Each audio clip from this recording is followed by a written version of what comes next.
So the implication of the collapse of that army in Afghanistan and the US retreat from Afghanistan, the first implication is that it provides evidence of irreversible decline of the modern West and of NATO. And that's bad news for the Great War which is coming. Our Prophet prophesied the Great War. The Christians called it Armageddon. The Muslims call it the Malhama. And it's coming. And the events that are now unfolding confirm what I have been able to locate in the Quran, that the West will be defeated in that Great War. Assalamualaikum warahmatullahi wabarakatuh. Alhamdulillahilladzi arsala rasulahu bil huda wa dinil haqq liyuzhirahu ala dini kullihi wa kafa billahi syahida. Berjumpa lagi dengan channel Mars TECHNO. Kami doakan semoga sahabat semua dalam keadaan sehat selalu. Pada kali ini kami akan menampilkan video wawancara Sheikh Imran Hosein di bagian yang terakhir, bagaimana penjelasan beliau mengenai virus dan juga dampak dari kekalahan Amerika di Afghanistan. Selamat menyaksikan. Many questions have risen after America and NATO withdrew its troops from Afghanistan. How is this decision going to affect the place, Afghanistan and all the politics over the world, and also the great powers? Are they losing their authority, or are they just enforcing it? I have just arrived from Pakistan. I spent a long time in Islamabad. I went to Peshawar, which is just close to Afghanistan. And the last lecture I delivered in Pakistan before flying out on August the 15th, while I was lecturing in Islamabad, I call it the Yankee government in Kabul was collapsing while I was speaking. And the implications of that sudden collapse of the Kabul government, the Yankee government in Kabul, are enormous.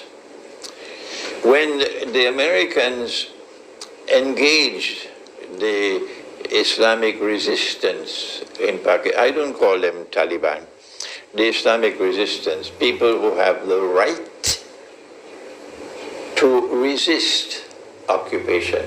You have the right to fight, to throw out an occupying force. The United States was an occupying force in Afghanistan. So these people had waged a just war. And I will not tolerate anyone who defies this view that this was a just war to throw the United States out of Afghanistan. You had no right to be there in the first place. The implications, first of all, of the collapse of the government in Kabul, after the United States had spent 20 years and billions of dollars in building an Afghan army of some 300,000 strong, equipped with state-of-the-art weapons and with all the things that money could buy. And this army collapsed within a matter of 2 weeks. Indicates that the army was not convinced, it did not have the morale to fight. This was a paid army of mercenaries, people who were there only for the money. And they were not prepared to fight their own people, to defend the government in Kabul. So 20 years of brainwashing by the United States resulted in nothing.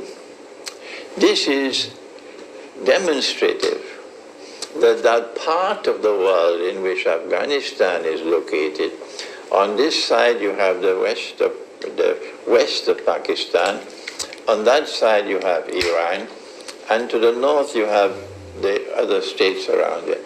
That this part of the world, you cannot brainwash them. Not with a smartphone, not with television, not with your New York Times. They cannot be brainwashed.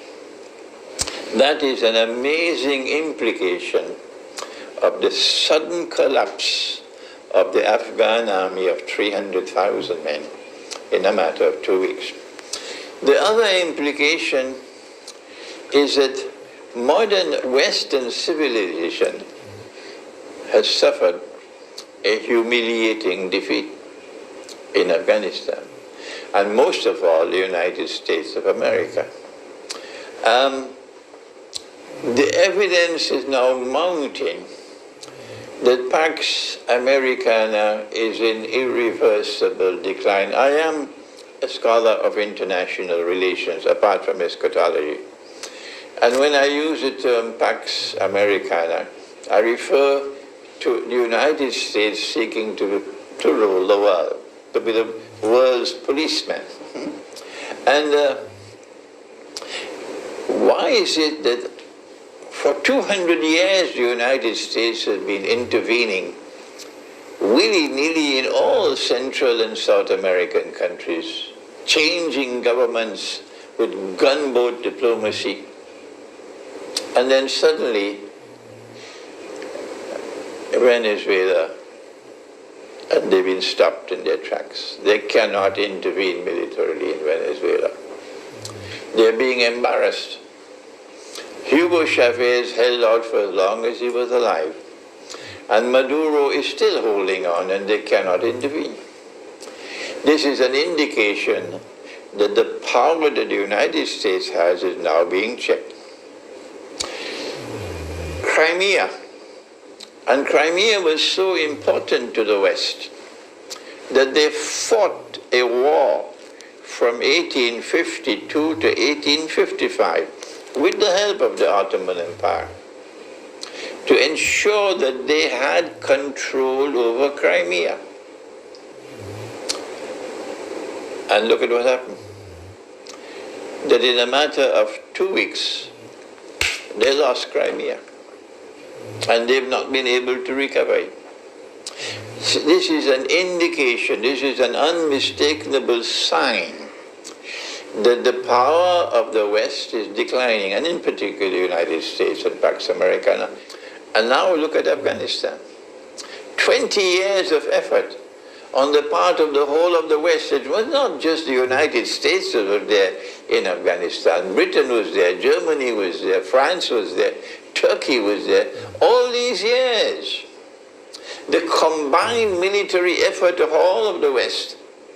And look at what happened after 20 years.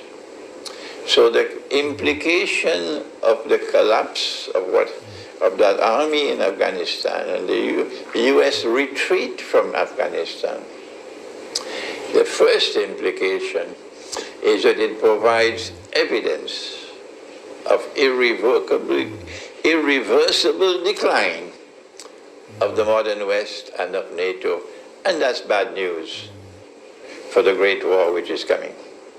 Our Prophet prophesied the Great War. The Christians called it Armageddon. The Muslims called it the Malhama. And it's coming.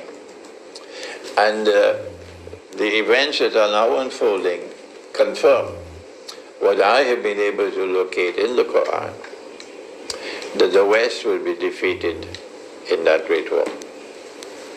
Thank you. What is your opinion over the clergy attitude? I'm not speaking particular religion, I'm speaking in all. How do you find their reaction to the latest worldwide politics and pandemics for that matter? I don't know enough of how the religious scholars of Islam are responding to the pandemic and how the religious scholars of Christianity are responding to the pandemic. I only know my own view. But for Afghanistan, I believe that there is we are on the same wavelength. My scholarship and the scholarship of the Orthodox Christian world. We are on the same wavelength. That history is moving in a direction of a rapprochement, reconciliation, and eventual friendship and alliance between these two people. The world of Islam that follows Nabi Muhammad والسلام, who have their Qibla in Mecca while others have their Qibla in Washington. And the Orthodox Christian world, which follows Jesus while the rest follow Santa Claus. The Orthodox Christian scholars with whom I am in contact, I don't know what are their views on the pandemic, but I do know that the Orthodox Christian world of scholarship is drawing closer to the Quran and drawing closer to Prophet Muhammad. Allah's blessing be upon him. Last one. Do you think the pandemics have an end, and if so, when is this going to happen? Is there going to be When an do you end? think? Is there going to be a nearest end to the pandemic? When do you think that will be probable to happen? I don't think that this pandemic is going to end anytime soon. I am convinced that it's going to be with us for another 2-3 years, perhaps, at the end of which I will not be surprised, and you will not be surprised, and the people of Albania who are listening to this interview will not be surprised when the prophecy of Prophet Muhammad, Allah's blessing be upon him, is fulfilled, that ominous prophecy, that the Arabs are going to be wiped out by plague, the way sheep die in a plague. So we expect that the Arabs resident in Israel and around Israel are going to be targeted by the most virulent virus that can be produced in a laboratory. And that may take another few years. Thank you very much. You're most welcome.